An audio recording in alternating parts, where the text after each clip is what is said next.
Do you think the strongest humans could take on the strongest hybrid?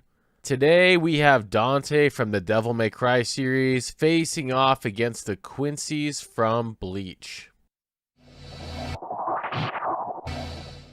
Dante is equipped with the Devil Sword Sparta, which is a combination of his original sword called the Rebellion and the Sword of Sparta combined, which unlocked his Sin Devil Trigger form, which is a higher level than his original Devil Trigger transformation that he shows in the first 4 games. He is also a demon and human hybrid that only gets stronger as he gets older, because the demon blood within him is consuming the biology that he has of being half human, which allows him to keep passively growing in power. This doesn't include all of the feats and amplifiers that he has received throughout the novels and video games, but more on that in the fight. That's a letdown. The army of Quincies that invaded the Soul Society with Yuha from the 1000-year Blood War arc. This includes Yuha himself, the Stern Ritter, and his royal guard. These Quincies do have quite a bit of power when it comes to their strength, but most of what makes the Stern Ritter completely insane is that each of them have insane abilities. What we will do here is gather the strongest versions of each of the characters, the Quincies, meaning that Yuha will have the Soul King's power, and he will be at full power overall instead of spreading his power out to the Stern Ritter. Then the Stern Ritter will be able to unlock their Vollständig? Vollständig. Then the Stern Ritter will be able to unlock their Vollständig abilities that amplify their power. Now that we know the matchup, let's get into the details of possibilities within this fight. This one is a no-brainer, but Yuha is the single biggest threat here on the Quincy side, which is why I am imagining him on the front lines to prevent Dante from slicing through his team right away. To add to this, Yuha and his ability to alter the future is actually Yuha's single biggest chance for survival here. Because while Dante does come off as incredibly arrogant, he will take his time on this fight until he feels threatened. This will allow Yuha to look into the future at every waking minute and put himself in a situation that benefits the Quincies the best. Now, this should go without saying, but Yuha is going to be very limited in his selections because Dante is just that powerful and fast. Now, that's the smartest thing I've ever heard you say. Meaning that once Dante decides to go full force on them and Yuha doesn't have the card stacked in his favor, Dante is going to take the dub here. Especially in a bloodlusted fight, but that's not how Dante is. And that's not how we're going to decide the winner here.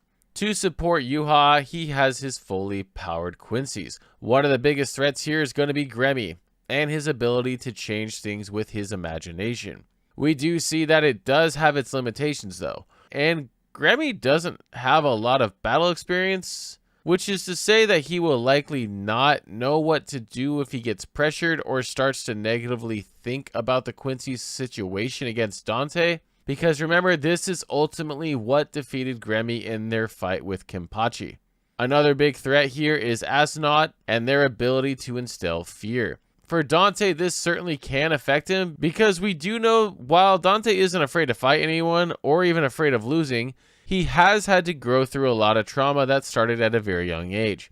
Meaning that Dante for sure has grown past it, but with Astronaut's abilities, it will prove to be a challenge for Dante. This is more headcanon since Dante specifically hasn't shown the ability to do this, but in the Deadly Fortune novel, Nero is actually able to communicate with the Yamato, which ultimately led to them working together to save Nero from Agnes. The reason I mention this is because the Yamato is a portion of Sparta's power, and the Devil's Sword Dante is a combination of 2 different swords from his father, meaning there is a possibility that Dante can gather support from his sword itself to push him through the fear attacks.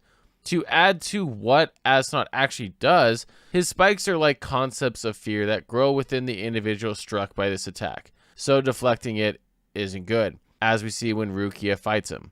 So really there are only 2 ways to get past this. One is to dodge the spikes throughout the entire fight, and the other is to simply not be affected by fear. This is something that anyone from Bleach would be affected by, and is very apparent just how scary the ability is, pun intended. But for Dante, he has faced enemies that are able to impact others on a conceptual level. These are typically through different demons that Dante has fought, ranging from lesser demons and onto some of the most powerful within Devil May Cry. Within Devil May Cry 2 novel that takes place between the first and second game, Dante finds himself in a situation where he is trying to retrieve a powerful item that is known as the Beast Heads. This item instills fear at those for simply being around it.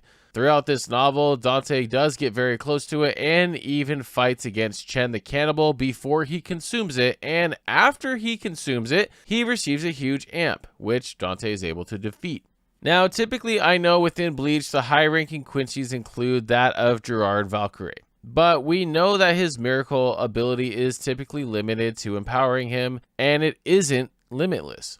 There isn't anything that makes you believe he can withstand attack from Dante, who, in one of his earliest versions, casually defeated Nightmare, a being that was capable of destroying the endless underworld. And Dante, in the same game, defeated the guy that created Nightmare, Mundus. And again, that's the earliest version. Next up would be Lille Barrow, and even if we say that his X-axis ability could go right through Dante, there is no reason to believe that Dante wouldn't be able to heal from a hit like that, or even move so fast that Lille would never be able to line up his shot. We have seen Dante heal from swords that impale his entire body, along with healing instantly when stabbed in the hands by the Yamato, which is a weapon that is capable of slashing through space-time itself.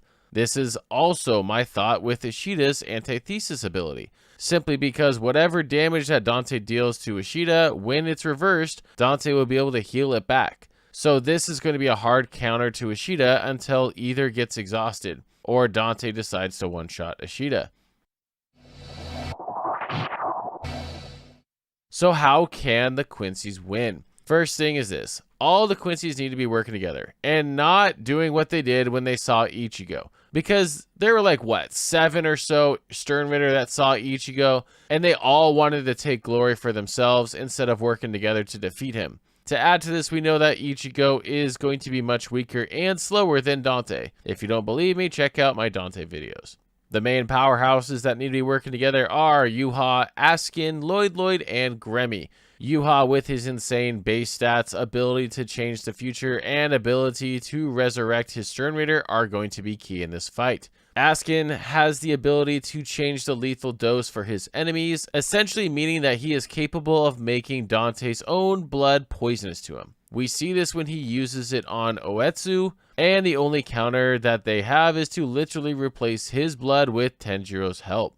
Then Grammy's imagination is a huge threat. Essentially, as long as Grammy does something like changing Dante's sword into a balloon, I can see this being the single biggest impact anyone can do, because we gotta remember that a huge amount of Dante's power comes from his devil sword Dante. Luckily for Grammy, he won't have to continue thinking that Dante's sword is a balloon, because once he thinks it, then it will happen. When he was fighting Kenpachi, we hear him talk about this with the giant meteor that he creates in the sky with the intention of destroying the Soul Society. And then he even notes that if Kenpachi was to kill Grammy, the meteor would still exist. So we know that one of the weaknesses with Grammy is that his ability has its limits, because he imagines himself as invincible, but he wasn't able to keep pressure on Kenpachi while thinking that. Then we have Lloyd, who can copy his enemies. Unfortunately for him, he faces off against Kenpachi, who is constantly on the hunt for growing stronger every waking second. The thing that isn't quite clear here is if Lloyd can also copy the abilities or powers of his enemies' weapons. Because at the point that Kenpachi is at their fight, Kenpachi doesn't even know the name of his Zanpakuto. If Lloyd is actually able to copy Dante's physical power, with Grammy removing Dante's Devil Sword Dante, Yuha controlling the future to favor himself, and Askin making Dante's own blood poisonous to himself, I do see this fight lasting quite a long time to eventually having so many things stacked against Dante that he would eventually be incapacitated, resulting in the Quincy's winning.